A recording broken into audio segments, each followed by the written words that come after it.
Imagine you're riding a subway at 2 in the morning. You're eating a cheesesteak. Everyone around you looks exhausted. And then you notice a woman sitting alone. She's sweating. She's crying.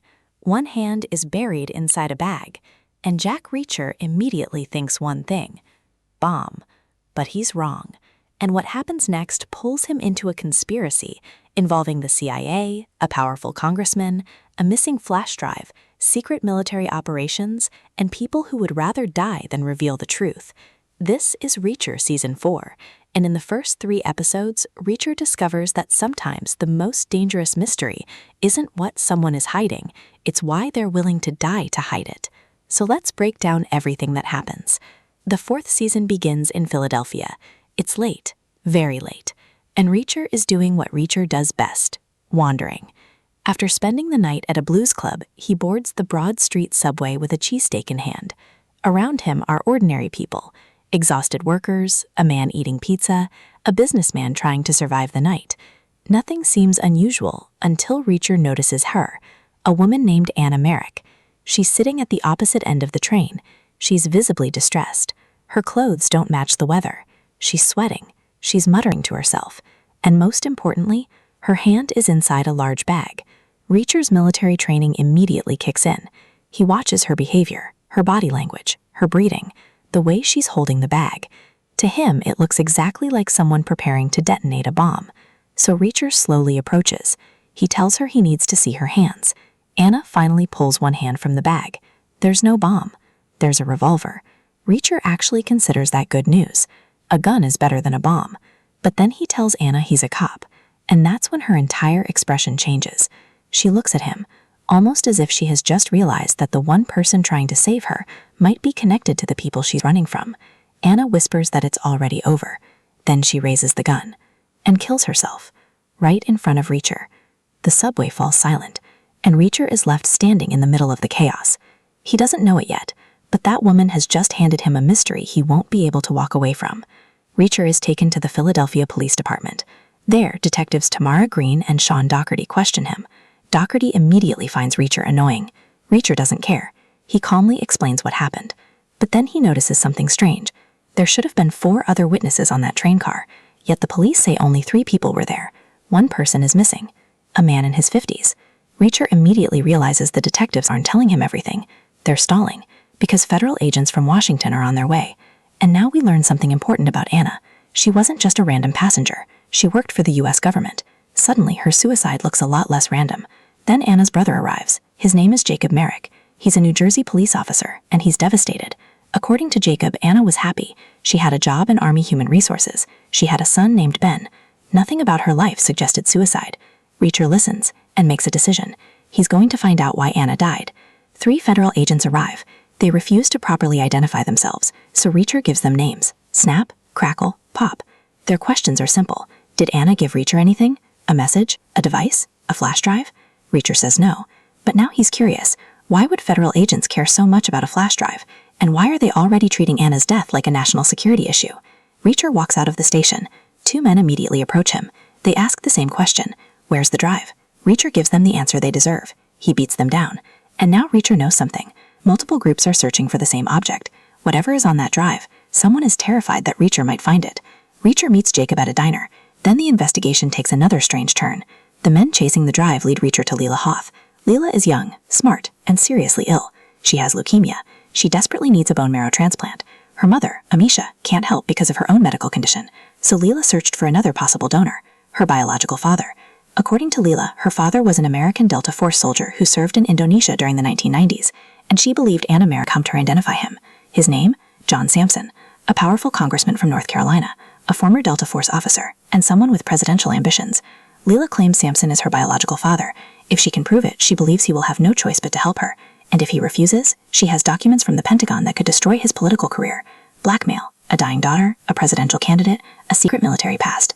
It sounds like the perfect explanation. But Reacher isn't convinced, and he has no idea yet that Leela's story is only the beginning. Reacher tells Leela he doesn't have the flash drive, but he agrees to keep investigating. Because one thing about Reacher never changes: he doesn't like people getting away with murder. And Anna's death doesn't feel like suicide anymore. It feels like someone pushed her toward the edge. Reacher and Jacob investigate John Sampson's military history. Their search takes them to the Philadelphia Public Library, and this is where the case becomes violent again. Inside the archive basement, Reacher is attacked by a knife-wielding assassin. The fight is brutal. The attacker is fast, but Reacher is stronger, much stronger. The fight ends with Reacher crushing the assassin between two heavy archive shelves. It's ugly, it's efficient, and it tells Reacher something important. The people hunting the flash drive aren't ordinary criminals, they're trained killers. Reacher realizes Leela could be next, so he races to her hotel. He's right.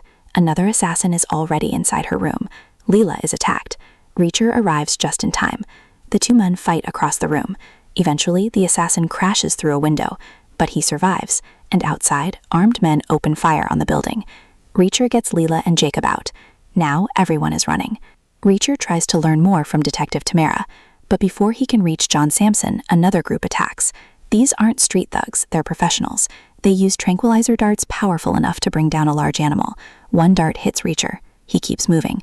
A second dart hits him, even Reacher goes down. And when he wakes up, he's in a cage. Episode 2 begins with Reacher strapped to a gurney. Tamara is in one cell, Jacob is in another, and the men interrogating them appear to be connected to the CIA. They want the flash drive. They believe Reacher has it. He doesn't, but they don't care. They threaten to destroy the careers of Tamara and Jacob. That's when Reacher decides enough is enough. He attacks, even while restrained. The agents are knocked unconscious. Reacher finds a carjack and uses it to bend the cell bars. Tamara and Jacob escape, but more agents are coming. They run, and suddenly they're rescued by a strange freelance journalist named Russell Plum. Russell has been investigating the CIA. He believes the building is a secret CIA black site, and he was right. Russell used to work for the Washington Post. Then he was fired. Now he works independently online. He's obsessed with government conspiracies. Reacher warns him that he's playing with something extremely dangerous. People have already died. Russell doesn't care. He wants the truth. But the group can't stay together for long. Tamara and Jacob return to Anna's house. It's been completely searched. The vehicle is missing, and inside they discover an even bigger problem. An intruder attacks them. Tamara manages to knock him unconscious. Then they realize something else. Ben is missing. Anna's son never showed up for college football practice. Now Reacher has another question. Was Ben kidnapped because of what his mother knew, or did he simply disappear for another reason? Either way, the clock is ticking. Reacher and the others track down one of Ben's friends. His name is Colin. Eventually, Colin reveals that Ben left a party with a woman named Mary Ellen Daniels.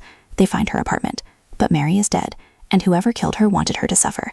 She was brutally tortured before being murdered. Reacher recognizes the method. It looks similar to the attack he survived in the library.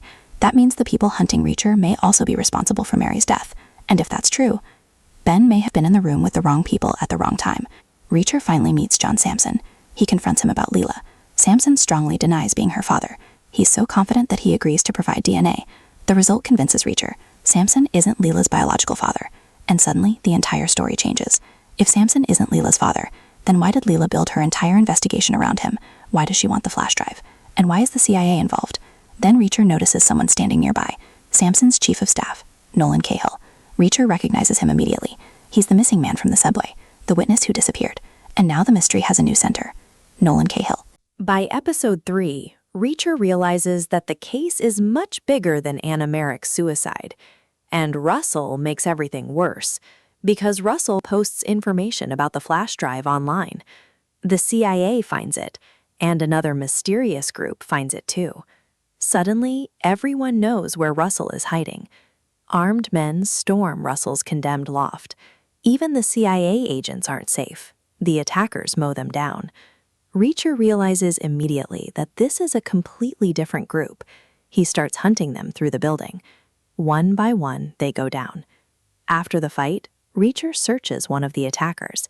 He finds a note, 2 addresses, Russell's loft and Lila's hotel.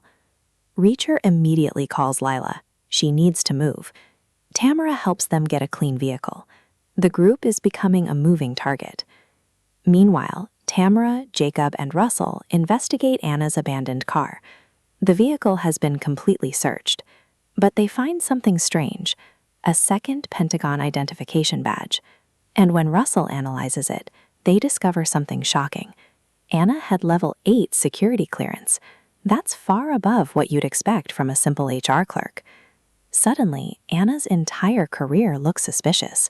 Maybe she wasn't just processing paperwork. Maybe she had access to classified information.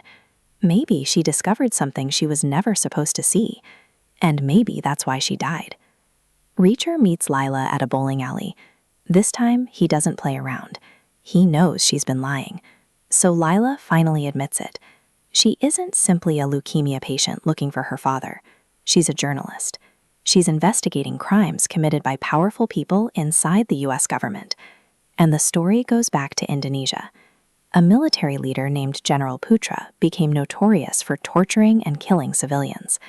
Lila claims that Putra and his soldiers were trained by Sampson's Delta Force unit. That's why Sampson was in Indonesia, not because he had an affair with Amisha, but because he was training soldiers. Lila believes Anna discovered evidence connecting Sampson's unit to Putra's atrocities.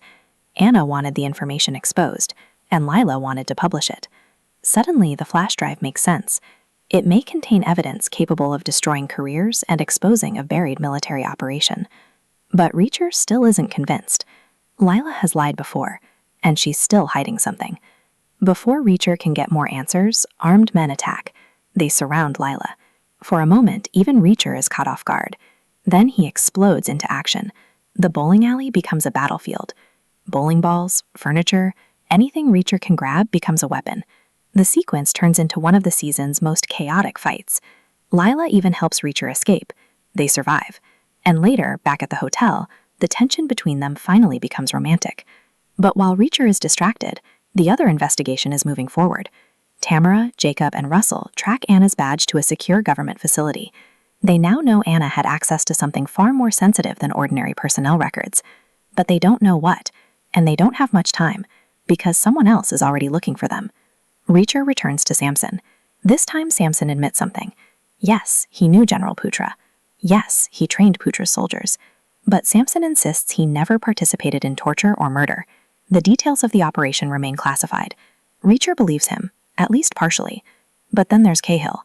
Reacher knows Cahill was on the subway. Sampson claims he wasn't. So they go looking for him, and they find him on a rooftop bar. Cahill is drinking. Reacher asks him about Anna, about the flash drive, about the subway. Cahill refuses to answer. Instead, he looks at Sampson and tells him he would have made a good president. Then he apologizes and jumps. Reacher finally confronts Congressman John Sampson. Sampson admits he was in Indonesia years ago, and he did train General Putra's forces, but he strongly denies taking part in the torture or killing of civilians. For Reacher, that changes everything, because if Sampson is telling the truth, then Leela's story was never the full picture. And then Reacher remembers something important. Nolan Cahill. Sampson's chief of staff was the mysterious man Reacher saw on the subway the night Anna died. So Reacher, Sampson, and the others confront Cahill. But instead of explaining himself, Cahill simply looks at Sampson and tells him he would have made a good president. Then he apologizes, and suddenly, Cahill jumps from the rooftop. Reacher can only watch as another person connected to Anna chooses death rather than revealing the truth. And that is the biggest clue of all. Anna died. Cahill died. Both were connected to the same hidden secret. So whatever is on that missing flash drive must be far more dangerous than a political scandal. It could expose something buried inside the government for decades. And there is still one person Reacher doesn't completely trust. Leela. Her story keeps changing. Her connection to Anna is suspicious. And somehow every new piece of information seems to lead Reacher exactly where she wants him to go. So after 3 episodes, Reacher has more questions than answers. Who really killed Anna? What was she hiding inside the Pentagon? Why did Cahill choose death? And most importantly, who actually has the flash drive? The first 3 episodes end with the conspiracy becoming much bigger than Reacher expected. And if you thought Reacher was simply chasing a missing drive, think again, because whatever happens next could bring down people at the highest levels of power.